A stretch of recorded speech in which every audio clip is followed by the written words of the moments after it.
का पूरा जीवन हरिजन उत्थान के लिए लग गया था। हालांकि इससे पहले भी वो इसके लिए प्रयास कर रहे थे, पर अब वो पूरी तरीके से इस मामले में उतर गए थे और उन्होंने कहा कि एक तो इनको दलित कहना या अनुसूचित जाति कहना ये बंद करो, भगवान के लोग हैं, हरि के जन है, इसलिए आज के बाद इनको क्या कहा जाना चाहिए, हरिजन कहा जाना चाहिए। गांधी जी ने संगठन बनाया अखिल भारतीय हरिजन संघ और हरिजन नाम का अखबार निकालना शुरू कर दिया। साहब अखिल भारतीय हरिजन संघ का किसको बनाया जाए, तो घनश्याम दास बिड़ला पूंजीपति का पूंजीपति है, तथा कथित ऊंची जातियां जो होती है उनके अंदर से और आता है।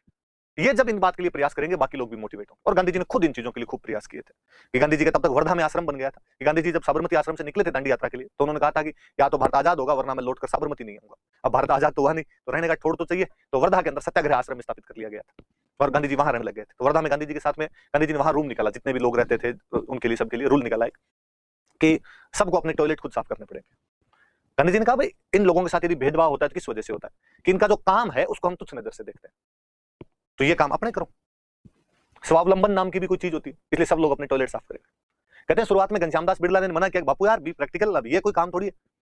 गांधी जी ने कहा अच्छा बिड़ला जी अपना टॉयलेट साफ नहीं करेंगे तो मैं बिड़ला जी का टॉयलेट साफ कर दूंगा। एक दो दिन किया तो बिड़ला जी को अपने आप में एहसास हुआ कि यार गलत कर रहे हैं। उसके बाद तमाम लोग एक दूसरे की देखा देखी वो तमाम काम करने लग गए थे जो काम निषिद्ध माने जाते थे। तो गांधी वास्तव में अपने आप को डुबो तो दिया करते थे। उन दिनों में अपने सिद्धांतों पर अडिग रहने वाला वो व्यक्ति वाकई महान था, जिसने कहा कि अहिंसा का प्रयोग किया जाएगा तो उस पर अडिग रहे, जो छुआछूत वाले आंदोलन के अंदर उतरे तो उस पर अडिग रहे। अपने राजस्थान में भी ये मूवमेंट चला था और राजस्थान में इसकी जिम्मेदारी दी गई थी हरविलास सारदा। हरविलास सारदा का नाम तो याद होगा, वही हरविलास सारदा जिनके नाम पर 1929 में बाल विवाह रोकने के लिए सारदा एक्ट बनाया गया था। हरविलास सारदा अपने अजमेर के आर्य समाज के नेता थे, दो भाई थे चांदकरण सारदा और हरविलास सारदा। राजस्थान में अपनी जिम्मेदारी हरविलास सारदा को दी गई थी कि आप संभालिए। ये भाई गांधी जी वाले प्रयास याद रखना। और कहते हैं कि जब बड़ा विरोध हुआ था उस टाइम, जब गांधी जी ये हरिजनों के उत्थान के लिए कर रहे थे तो जो भी ऊंची जातियों के लोग थे उन्होंने विरोध किया।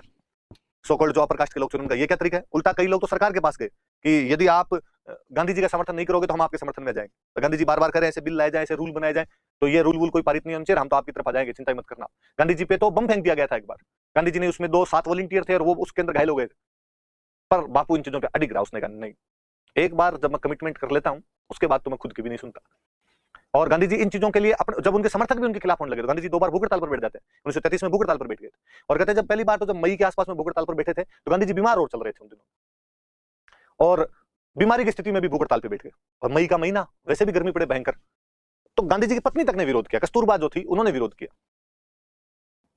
उन्होंने लेटर लिखवाया, मीराबेन जो थे मीराबेन से लेटर लिखवाया कि बापू कहो कि ऐसे भूख हड़ताल पर नहीं बैठे।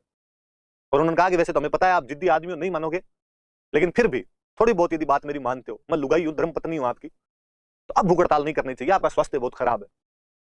गांधी जी वापस रिप्लाई करते हैं, मीराबेन को लिखते हैं कि तुम्हारी बा को कहना, कस्तूरबा तुम्हारी बा को कहना कि उसके पिता ने उसका हाथ एक ऐसे व्यक्ति के हाथ में दे दिया है जो इन मामलों में जिद्दी है। बा को यह भी कहना कि तुम्हारे अलावा दूसरी शायद ही कोई लड़की मेरे साथ टिक पाती है, इसलिए इस फैसले में भी मेरा साथ दिया जाए। मतलब वो विपिन चंद्रा में जब लेटर्स वाली लाइन पढ़ता हूं तब लगता है कि बापू रोमांटिक भी था, मतलब कस्तूरबा के प्रति प्यार प्रकट भी कर रहे हैं बापू इस मामले में कि केवल तुम ही हो जो ये साथ निभा सकती हो, वरना दूसरी तो क्या पता साथ निभाती कि नहीं निभाती। कहते थे भाई रोडे मोडे आदमी के साथ नहीं रहना हमें, पर अब इस मामले में भी मेरा साथ दिया जाना चाहिए। तो बापू ने हरिजन उत्थान के लिए बाद में अपना पूरा जीवन ही न्यौछावर कर दिया था। हरिजनों की बस्तियों के अंदर जाया करते थे, उनमें भी राजनीतिक चेतना लाने का प्रयास करते थे, एजुकेशन बढ़ाने का प्रयास किया करते थे। मैं एक दिन एक क्लास के अंदर और पढ़ाऊंगा सारे कि उस समय और भी अपने दलित आंदोलन जो भी चले थे, जिन जिन लोगों ने किए थे, अभी जिनके मेरे बीच में नाम लिए थे, वो कैसे थे क्या थे, उनकी एक क्लास सेपरेट क्लास में और ले लूंगा। सरकार अब इन सब चीजों से घबराएगी। सभी नवज्ञ आंदोलन 34 तक लगातार चल रहा है।